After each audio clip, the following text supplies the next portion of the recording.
वंदे मातरम, आप देख रहे हैं नेटवर्क 10 और मैं हूं आपके साथ पूजा अग्रवाल। शुरुआत करेंगे उत्तराखंड की खबरों के साथ। उत्तराखंड में मौसम ने करवट बदल ली है। लगातार हो रही बारिश से सामान्य जीवन अस्त व्यस्त हो गया है।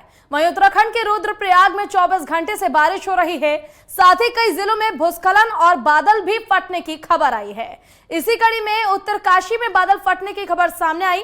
बता दें कि ग्राम सभा कंकराड़ी और मुष्टी कसौर में बादल फटा है। वहीं बादल फटने के कारण कई लोग लापता बताए जा रहे हैं और कुछ मकान भी बह गए, जिसके बाद एसडीआरएफ, पुलिस प्रशासन और एसडीएम राहत और बचाव कार्य में जुटी हुई है। तो मसूरी सुवाकोली धनौल्टी रोड पर भारी भूस्खलन से मार्ग बंद हो गया है, जिससे लंबा जाम लगा हुआ है और लगातार अलग अलग तस्वीरें आपको दिखा रहे हैं। उत्तराखंड में मौसम विभाग की तरफ से अलर्ट जारी किया गया। पहली तस्वीर रुद्रप्रयाग की दिखा रहे हैं, जहां पर लगातार 24 घंटे से बारिश हो रही है और स्थिति अभी भी फिलहाल यही है। वहीं दूसरी तस्वीर आपको उत्तरकाशी की दिखा रहे हैं, जहां पर सुबह 4 बजे बादल फटने की खबर सामने आई। इस दौरान कई लोग लापता हो गए तो कई लोगों की मौत की खबर भी सामने आई है। वहीं तीसरी तस्वीर मसूरी की दिखा रहे हैं, जहां लगातार हो रही बारिश के कारण आप खुद भी देख सकते हैं किस प्रकार से लंबा जाम लगा हुआ है।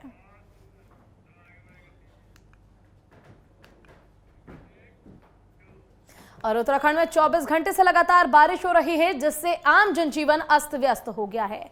मौसम विभाग ने पहले ही पूर्वानुमान जारी किया था कि उत्तराखंड के उत्तरकाशी, चमोली, रुद्रप्रयाग, पिथौरागढ़, बागेश्वर, चंपावत जिलों में भारी बारिश की संभावना है, जिसके बाद से प्रदेश के सभी जिलों में तेज बारिश देखने को मिल रही है। मौसम विभाग की माने तो प्रदेश के कई जिलों में भारी बारिश की संभावना है। हालांकि 20 जुलाई को कुछ जगहों पर हल्की से मध्यम बारिश हो सकती है। आपको बता दें कि पहाड़ों में लगातार हो रही बारिश के चलते जनपद उत्तरकाशी में बादल फट गया है, जिससे कई मकान जमींदोज हो गए हैं। साथ ही 3 लोगों की मृत्यु की भी खबर सामने आई और कई लोग घायल हो गए। वहीं राहत और बचाव कार्य भी लगातार जारी है। देहरादून में 24 घंटे से लगातार हो रही बारिश से आम जनजीवन जो है वो अस्त व्यस्त हो गया है। मौसम विभाग ने पहले से ही अनुमान जारी कर दिया था। लगातार हो रही बारिश से उत्तरकाशी में बादल भी फट गया। 3 लोगों की मौत हो गई इस दौरान और कई लोग घायल हो गए हैं। लगातार रेस्क्यू का कार्य जो है वो जारी है। प्रशासन की तरफ से और एसडीआरएफ की टीम की तरफ से लगातार कोशिशें की जा रही हैं कि उत्तरकाशी में जहां बादल फटा है वहां पर जो लोग लापता हैं उनको ढूंढ निकाला जाए। और साथ ही अलग अलग जिलों की तस्वीरें हम दिखा रहे हैं सुबह से आपको कि आखिर किस प्रकार से बारिश ने जो अस्त व्यस्त कर दिया आम जीवन को। नमस्कार, मैं विक्रम सिंह, निदेशक मौसम केंद्र देहरादून से। उत्तराखंड के लिए मौसम की बात करें, आज 19 तारीख है जुलाई की, और आप देख रहे हैं कि जो रेनफॉल एक्टिविटी पूरे प्रदेश में बहुत अच्छी चल रही है। खासकर गढ़वाल रीजन में वेरी हैवी रेन्स वो मिल रही हैं। इसी तरह कुमाऊं रीजन में भी जो है हैवी रेन या एका दुक्का जगह में वेरी हैवी भी वो भी मिली है। आगे भी जो अगर आज बात करें तो आज भी एक्टिविटी उसी तरह से रहने वाली है। पूरे प्रदेश में जहाँ हल्की से मध्यम बारिश जो है ज़्यादातर जगहों में मिलेगी, उसके साथ साथ जो वेरी हैवी रेन है वो भी एका दुक्का जगहों में अलग अलग डिस्ट्रिक्ट्स में वो मिल। और उत्तराखंड में लगातार हो रही बारिश के चलते मौसम ने करवट बदली है, जिससे आम जनजीवन भी अस्त व्यस्त हो गया है। मौसम विभाग ने इसको लेकर पहले ही पूर्व अनुमान जारी किया था, जिसके बाद उत्तराखंड में 24 घंटे से बारिश का सिलसिला जारी है। उत्तराखंड के रुद्रप्रयाग जिले में देर रात से काफी तेज बारिश हो रही है। वहीं दूसरी ओर सीमांत जनपद उत्तरकाशी में बादल फट गया, जिससे कई घर प्रभावित हुए, साथ ही कई लोग भी घायल हो गए, जिसके बाद से एसडीआरएफ और एनडीआरएफ की टीम राहत और बचाव कार्य में जुटी हुई है। उत्तराखंड में मौसम ने करवट बदली है। जिस प्रकार से मौसम विभाग ने पहले ही पूर्वानुमान जारी किए थे कि उत्तराखंड के चमोली, रुद्रप्रयाग, उत्तरकाशी और कुमाऊं के नैनीताल, बागेश्वर में तेज बारिश हो सकती है। और वहीं अगर देखा जाए तो हम कल देर रात से यहाँ ऊखीमठ में जो रुद्रप्रयाग जिले में जो है कल देर रात से जो है तेज बारिश हो रही है। और आप देख सकते हैं कि किस तरीके से जो है यहाँ पर ये बारिश हो रही है। जिस प्रकार से पूर्वानुमान जो मौसम विभाग ने जारी किया था उसी के तहत जो है देखा जा रहा है कि लगातार जो बारिश का सिलसिला है वो लगातार जारी है। वहीं अगर अन्य जनपदों की बात की जाए तो वहाँ पर भी इसी तरीके से जो है बारिश का सिलसिला जारी है। वहीं उत्तरकाशी जो सीमांत जनपद उत्तरकाशी है वहाँ पर कल देर रात 11 बजे जो है बादल फटने की सूचना मिली है, जिस जो सीमांत जनपद जो मुस्टिकसोड़ और जो जसपुर का जो गांव है वो प्रभावित हुए हैं। वहाँ पर जो घर हैं वो टूटे हैं, साथ ही कई घरों में जो है वो पानी घुसा हुआ है। साथ ही वहीं अगर बात की जाए तो कई लोग जो हैं वहाँ पर प्रभावित हुए हैं, कई लोग घायल चल रहे हैं और 3 लोगों के शव जो हैं वो अभी बरामद हुए हैं। वहीं अगर बात की जाए जिला प्रशासन की, और वहाँ पर जो है वो राहत और बचाव का कार्य जो है वो लगातार जारी है। एसडीआरएफ और एनडीआरएफ की जो टीमें हैं वो वहाँ पर पहुँची हुई हैं और लगातार जो है राहत बचाव कार्य कर रही है। अपने सहयोगी नरेंद्र पिमोली के साथ मोपेंद्र सिंह राणा, नेटवर्क 10, रुद्रप्रयाग। और लगातार उत्तराखंड में पिछले 24 घंटे से जिस प्रकार से बारिश हो रही है, इसने उत्तराखंड की पूरी तस्वीर बदल कर रख दी है। आप खुद देख सकते हैं किस प्रकार से बारिश ने आम जनजीवन को अस्त व्यस्त कर दिया है। हालांकि मौसम विभाग की तरफ से पूर्व अनुमान पहले ही लगा लिया गया था कि आखिर किस प्रकार से मौसम जो है अब वो करवट लेने वाला है। रेड अलर्ट जारी किया गया था मौसम विभाग की तरफ से और साथ ही लोगों को सचेत रहने के लिए भी कहा गया था कि वो अपने घर में सुरक्षित रहे। लेकिन ऐसे में जिस प्रकार की तस्वीरें सामने आई, हम देख रहे हैं कि पिछले 24 घंटे की बारिश में ही लोग काफी ज्यादा परेशान हो गए हैं, लोगों के घर में पानी घुस गया है। अब ऐसे में सवाल ये उठता है कि आखिर लोग सुरक्षित रहे तो कहां रहे। प्रशासन की तरफ से भी लगातार कोशिशें की जा रही हैं, तो कहीं ना कहीं आम जीवन को दोबारा से पटरी पर लाने के लिए आम लोगों को और प्रशासन को आपसी समन्वय के जरिए से ही इस प्राकृतिक आपदा से निपटने में सफलता मिलेगी।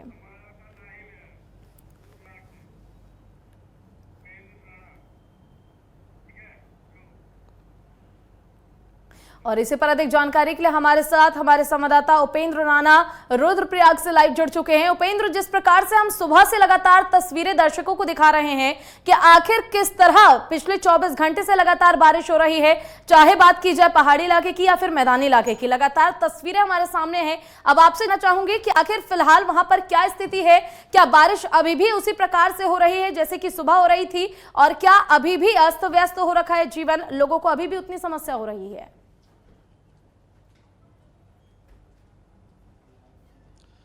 देखिए पूजा, बिल्कुल जिस प्रकार की स्थिति कल देर रात से और कल जिस प्रकार से हमने दिन भर में जो स्थिति हमने उत्तराखंड की दिखाई कि प्रत्येक तमाम जिलों में जो है बारिश का जो सिलसिला है वो लगातार जारी है। मैं अभी जिस प्रकार से रुद्रप्रयाग के उखीमठ में यहाँ पर मौजूद हूँ, तो यहाँ पर भी अगर हम देखेंगे तो सुबह से कल देर रात से ही लगातार जो बारिश का जो सिलसिला है वो लगातार जारी है, जिससे आम जनजीवन जो है काफी अस्त व्यस्त दिखाई दे रहा है। वहीं अगर बात की जाए तो कई जगहों पर जो राष्ट्रीय राजमार्ग हैं वो बाधित चल रहे हैं। वहां पर पीडब्ल्यूडी की जो टीमें और बीआरओ की जो टीमें हैं वो मार्ग को खोलने में जो है वो जुटी हुई है, क्योंकि जिस प्रकार से जो आवाजाही जो वहां पर जो लोग कर रहे हैं उनको काफी दिक्कतों का जो है वो सामना करना पड़ रहा है। साथ ही पूजा, जिस प्रकार से जो उत्तरकाशी में जिस प्रकार से कल देर रात 11 बजे बादल फटने की सूचना मिली थी उसमें 3 लोगों की मृत्यु भी हुई है। हालांकि अभी जो है एसडीआरएफ और एनडीआरएफ की जो टीमें हैं वो लगातार वहां पर काम में जुटी हुई है और जिस प्रकार से राहत और बचाव का कार्य जो है वो लगातार जारी है। ऐसे में देखा जाए तो अभी जो है बताया जा रहा है, जिस प्रकार की सूचना सूत्रों से मिली है वो बताया जा रहा है कि अभी एक लोग जो है वो लापता बताए जा रहे हैं और 4 से 5 लोग जो है वो घायल है, जिनको अस्पतालों में जो है वो भर्ती कर गया है।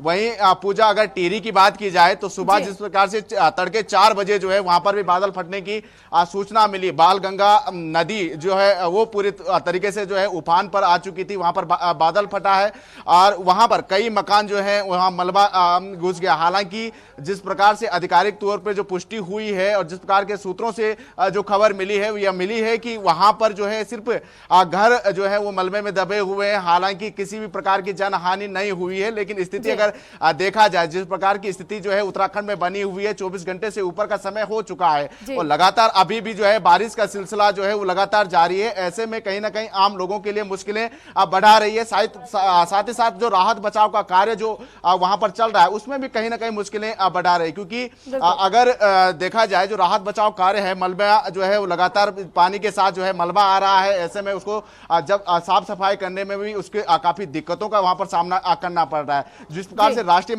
राजमार्गों की अगर बात की जाए तो लगातार जिस प्रकार से जो बारिश का जो सिलसिला है, रुद्रप्रयाग की अगर बात की जाए, बद्रीनाथ हाईवे और केदारनाथ की ओर जो जाने वाले जो मार्ग हैं वो बाधित चल रहे हैं। ऐसे में वहां पर बीआरओ और पीडब्ल्यूडी की जो टीमें हैं वो जेसीबी के द्वारा वहां पर काम कर रही है, लेकिन सबसे बड़ी दिक्कत वहां पर यह हो रही है कि लगातार जो बारिश का सिलसिला जारी हो रहा है, तो बारिश के साथ जो है मलबा आ रहा है और ऊपर से जो है पत्थर के गिरने की जो है वो संभावना ज्यादा बन रही है, जिससे काफी दिक्कतें हो रही है। लेकिन उसके बावजूद भी जो प्रशासन की जो टीमें हैं वो अलर्ट पर है। सभी को मुख्यमंत्री पुष्कर धामी ने भी सभी को अलर्ट पर रहने के जो है दिशा निर्देश दे दिए हैं। तमाम पुलिस प्रशासन से लेकर ये भी करना चाहूंगी, जिस प्रकार से हम देख रहे थे कि जब से कोरोना के नियमों में गाइडलाइन में थोड़ी रियायत दी गई सरकार की तरफ से, तो लगातार पर्यटक उत्तराखंड पहुंच रहे थे। तो ऐसे में जहां हम एक तरफ तस्वीरें लगातार लोगों को दिखा रहे हैं कि किस तरह से समस्या जो है वो लगातार बढ़ती जा रही है, तो क्या पर्यटकों का आना अभी भी ठीक उसी तरह से जारी है जैसे कि पहले जारी हो रखा था? और साथ ही जिस तरह से आपने बताया कि राष्ट्रीय मार्ग जो है वो भी काफी ज्यादा बाधित हो रहे हैं, मलबा वहां पर गिर रहा है, तो क्या उसको लेकर कोई व्यवस्था प्रशासन की तरफ से की गई है ताकि आने वाले पर्यटकों को कोई हानि ना हो, कोई नुकसान ना पहुंचे?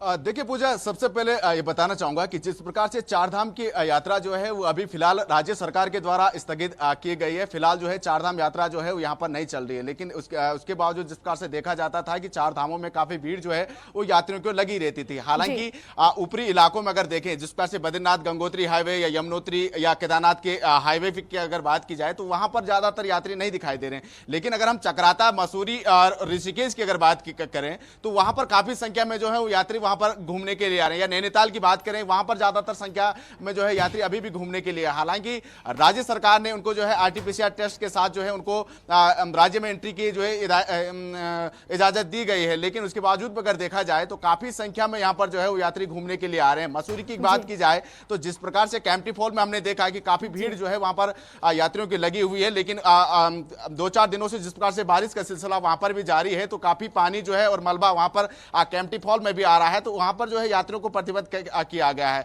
और लेकिन रास्ते में अगर देखा जाए जो मसूरी घूमने वाले जो आने वाले जो लोग हैं, जो यात्री हैं, उनको काफी परेशानियों का वहां पर सामना करना पड़ रहा है। काफी लंबा जाम जो है मसूरी हाईवे पे भी लगा हुआ है।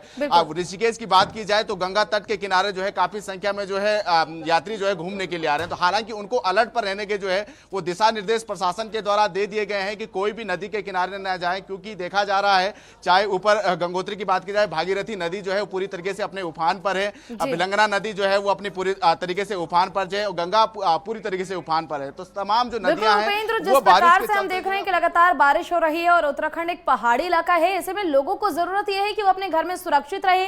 और अगर पर्यटक जाना चाह रहे हैं उत्तराखंड, किसी भी यात्री को या फिर ऐसे लोग हैं जो वहां पर उत्तराखंड में विजिट करना चाहेंगे, तो उनसे भी हम यही अपील करेंगे कि फिलहाल आप जहां हैं वहीं रहे, क्योंकि लगातार पहाड़ी इलाकों में मलबा गिरने का सबसे ज्यादा खतरा रहता है। और आपका बहुत बहुत शुक्रिया तमाम जानकारी के लिए उपेंद्र।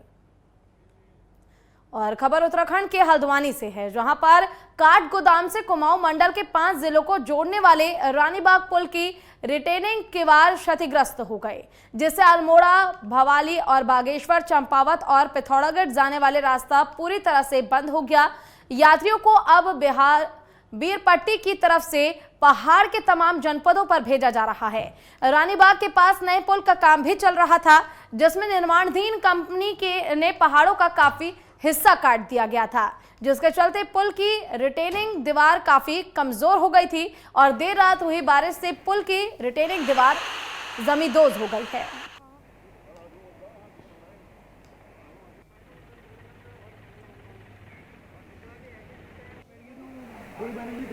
है कि जो रानीबाग हमारा पुल है और जो मुख्य मार्ग है, भीमताल भवाली को जोड़ने वाला मुख्य मार्ग है, वो कुछ डैमेज हो गया है बरसात के कारण। तो इसमें मेरे द्वारा जो संबंधित विभाग के अधिकारी हैं उनसे जो उनको निर्देशित किया जा रहा है कि जो इसकी महत्ता को देखते हुए, आवागमन को देखते हुए तत्काल इसको ठीक करें।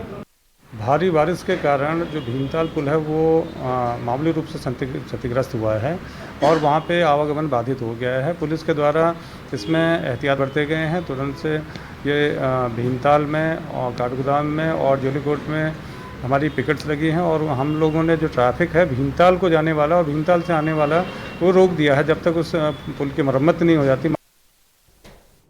और उत्तराखंड के कई जिलों में तेज बारिश लोगों के लिए आफत बनकर बरस रही है। मसूरी में 2 दिन से लगातार बारिश का दौर जारी है। मसूरी सुबह कोली धनौल्टी रोड पर भूस्खलन होने से मार्ग बंद है, जिससे मार्ग के दोनों ओर लंबा जाम लग गया है। लक्ष्मणपुरी में बारिश के कारण कई मकान खतरे में हैं, तो कई मकान ढह भी गए हैं। और प्रदेश में जैसे जैसे विधानसभा चुनाव जितनी तेजी से नजदीक आ रहा है, उतनी ही तेजी से अब प्रदेश भर के सभी दल अपनी तैयारियों को तेज करने में लग गए हैं। वहीं प्रदेश की सत्ता में काबिज बीजेपी और प्रदेश में अपनी जमीन तलाश रही आम आदमी पार्टी दोनों ने कांग्रेस पर हमला बोल दिया है। बीजेपी के वरिष्ठ नेता वीरेंद्र बिष्ट ने कांग्रेस पर सवाल खड़े करते हुए कहा है कि आज कांग्रेस कहीं दिखाई नहीं दे रही है। तो वहीं आपके सह प्रभारी राजीव चौधरी ने कांग्रेस के अस्तित्व पर ही सवाल खड़े कर दिए। उन्होंने कहा कि आज प्रदेश में सिर्फ 2 ही दल हैं, वो है आप और बीजेपी। वहीं कांग्रेस के मुख्य प्रवक्ता मथुरा दत्त जोशी ने इसे आपकी बड़ी गलतफहमी बताते हुए एक साथ बीजेपी और आप पर निशाना साधा है।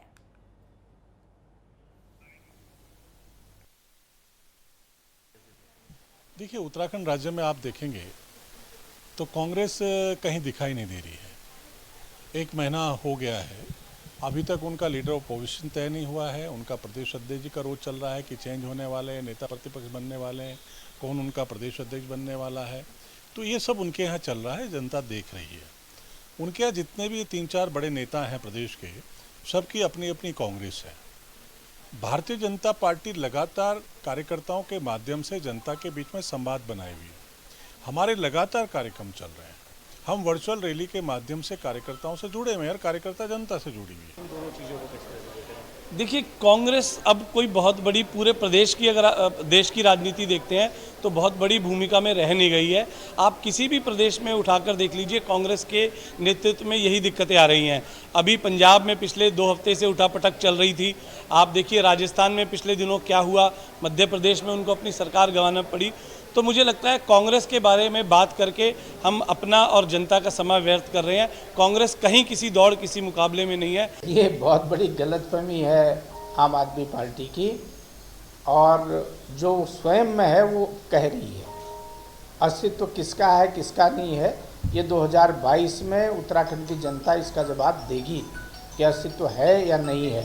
कांग्रेस पार्टी अपने दमखम से चुनाव लड़ेगी और अपनी नीतियों के आधार पर चुनाव लड़ेगी, और जो काम 2012 से 2014 से विशेषकर हरीश रावत जी के कार्यकाल में जो काम हुए हैं, उत्तराखंडियत को जिंदा रखने के लिए जितने भी काम हुए हैं, और उसके आधार पर हम जनता के बीच में जाएंगे और विकास के नाम पर वोट मांग। और आम आदमी पार्टी ने उत्तराखंड में अपने संगठन का विस्तार किया है। संगठन के विस्तार के तहत उन्होंने ही प्रदेश भर में महिला उपाध्यक्ष, इसके साथ ही अनुसूचित प्रकोष्ठ, जनजाति प्रकोष्ठ के सदस्यों को नामित किया। आपके प्रदेश सह प्रभारी राजीव चौधरी ने सभी को जिम्मेदारी सौंपने के बाद कहा कि इससे अब हम प्रदेश में बूथ स्तर तक मजबूत होंगे। आज जो संगठन विस्तार की जो प्रेस वार्ता थी, उसमें हम लोगों ने अपनी 51 सदस्यीय प्रदेश कार्यकारिणी की घोषणा की है। उसके साथ साथ हमने अपने महिला मोर्चा की आज स्थापना की है, उनके पदाधिकारियों की नियुक्ति की है। उसके साथ अन्य प्रकोष्ठों में भी हमने लोगों को जिम्मेदारियां देकर उनकी नियुक्ति की है, जिसमें अनुसूचित जाति जनजाति मोर्चा और पूर्वांचल प्रकोष्ठ और उसके साथ साथ अन्य भी मोर्चे हैं, जिसमें लोगों को उनकी क्षमता के हिसाब से जिम्मेदारियां दी गई हैं। और कांग्रेस पिछले कई दिनों से नेता प्रतिपक्ष को तय करने की कोशिश कर रही है, लेकिन कई सप्ताह बीत जाने के बाद भी अभी तक नेता प्रतिपक्ष का चयन नहीं हो पाया है। वहीं बीजेपी के वरिष्ठ नेता वीरेंद्र बिष्ट ने कहा है कि कांग्रेस की स्थिति हास्यास्पद है। प्रदेश में 10 उनके विधायक हैं और वो उनमें से एक भी नेता प्रतिपक्ष नहीं चुन पा रही है।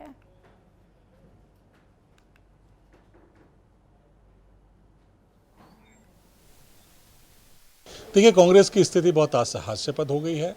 अभी आपने पंजाब में देखा होगा किस तरीके से उनकी जो है रस्साकसी चल रही थी। अभी तक 1 महीना होने वाला है। उनका उत्तराखंड राज्य में जो निर्णय लेने वाले हैं नेता प्रतिपक्ष, वो भी 10 विधायक उनके हैं। 10 विधायकों में एक लीडर ऑफ अपोजिशन वो नहीं चुन पा रहे हैं। तो आप समझ सकते हैं कि कितना उनके यहाँ द्वंद्व चल रहा है, कितना उनके यहाँ जो गुटबाजी हावी है, किसका गुट हावी है, किसका गुट नीचा दिखाना है, ये उनके यहाँ लगातार चल रहा है। और उत्तराखंड के पूर्व सीएम त्रिवेंद्र सिंह रावत हरेला पर्व पर मिशन 11,000 पौधारोपण संकल्प अभियान के तहत चमोली दौरे पर हैं। हरेला पर्व के अवसर पर प्रेस क्लब चमोली ने बेरही में वृक्षारोपण का कार्यक्रम आयोजित किया, जिसमें पूर्व सीएम ने भी शिरकत की। ग्रामीण और पार्टी कार्यकर्ताओं ने सीएम का स्वागत किया। इस कार्यक्रम के दौरान सभी जगहों पर कई किस्म के पौधे लगाए गए। इस दौरान पूर्व सीएम ने कहा कि हरेला महोत्सव के तहत उन्होंने पूरे प्रदेश में 1 लाख पौधा लगाने का संकल्प लिया है, जिसमें से 11,000 पौधे चमोली जिले में लगाए जा रहे हैं।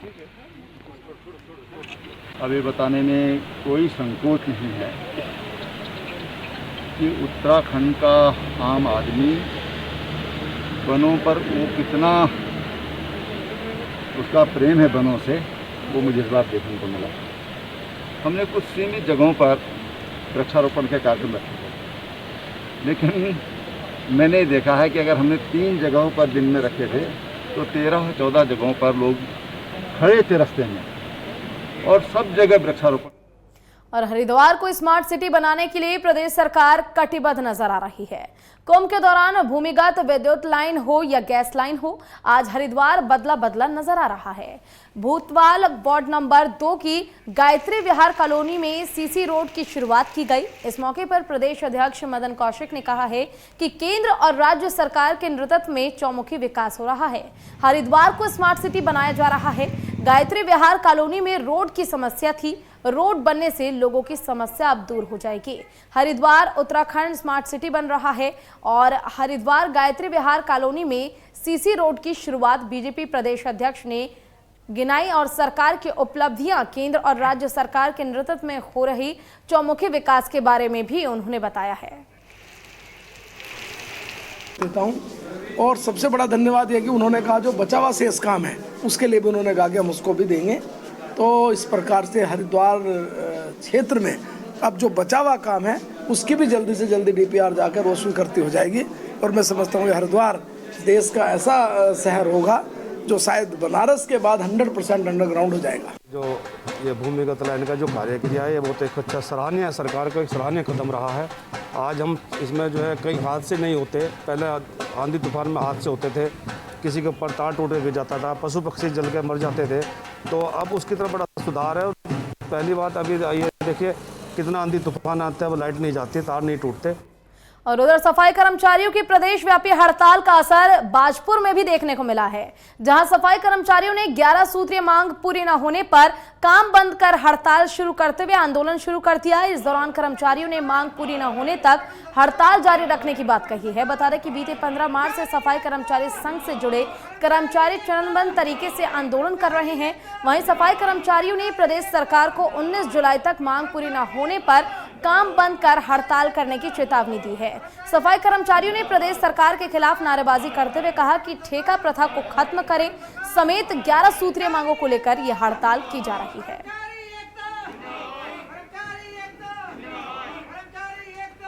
11 सूत्रीय मांगे हैं जो कि 2 महीने से आंदोलन हमारा चल रहा है क्रमबद्ध, और जब तक हमारी मांगे पूरी नहीं हो जाएंगी हम ऐसे बैठे रहेंगे। काम बंद हड़ताल हमारी रहेगी, आगे भी हम ऐसे लड़ते रहेंगे, हम ऐसे ही बैठे रहेंगे। कल से सारा काम आउटसोर्स वाले ये सारे कर्मचारी हम सब बंद कर देंगे, कोई गाड़ी भी बाहर नहीं जाने देंगे। और प्रदेश की राजधानी में इन दिनों देवस्थानम बोर्ड की चर्चा लगातार हो रही है, जहां प्रदेश में कई हकोपधारी देवस्थानम बोर्ड का विरोध कर रहे हैं। तो पूर्व मुख्यमंत्री त्रिवेंद्र सिंह रावत ने कहा है कि जो इसका विरोध कर रहा है उनको 10 साल बाद पता चलेगा कि ये सही फैसला था, लेकिन कांग्रेस लगातार इसका विरोध कर रही है। कांग्रेस के प्रदेश अध्यक्ष प्रीतम सिंह कई बार कह चुके हैं कि अगर वो सत्ता में आते हैं तो इसे भंग कर देंगे। वहीं बीजेपी के वरिष्ठ नेता वीरेंद्र बिष्ट ने कहा है कि देवस्थानम बोर्ड से पंडा समाज और हकमधारियों का संरक्षण होगा। तो वहीं कांग्रेस के मुख्य प्रवक्ता ने पार्टी लाइन पर चलते हुए फिर से कहा है कि इसे वो भंग करेंगे। तो निरस्त करेंगे क्या है? निश्चित रूप से देखिए, त्रिवेंद्र सिंह जी की सरकार ने देवस्थानम बोर्ड का गठन किया और वो अपनी सरकार में जो निर्णय उन्होंने लिए हैं उसका समर्थन करेंगे, इसमें कोई दो राय नहीं है। और उनको करना भी चाहिए, क्योंकि अपने निर्णय को वापस लेंगे तो निश्चित रूप से उसका उनको नुकसान भी होगा, उसमें उनकी प्रतिष्ठा को आघात भी लगेगा। देखिए, उत्तराखंड की जो यात्रा है चारधाम की, वो निश्चित रूप से स्थानीय लोगों पर ही जो है उनकी आजीविका है, और जो हमारे वहाँ के पंडे पुरोहित हैं, पुजारी हैं, उन सब का यात्रा पर ही और उन मंदिरों पर ही वो आश्रित हैं। सरकार की मंशा बहुत स्पष्ट है कि जो वहाँ रहने वाले जो समाज है, चाहे पुजारी हैं, पंडे हैं, पुरोहित हैं, महंत हैं, उन सब का संरक्षण और संवर्धन करना। चलिए, इसी के साथ फिलहाल के लिए इस बुलेटिन में बस इतना ही। खबरों का सिलसिला नेटवर्क 10 पे आगे भी जारी है। आप देखते रहिए, जुड़े रहिए हमारे साथ। जय हिंद।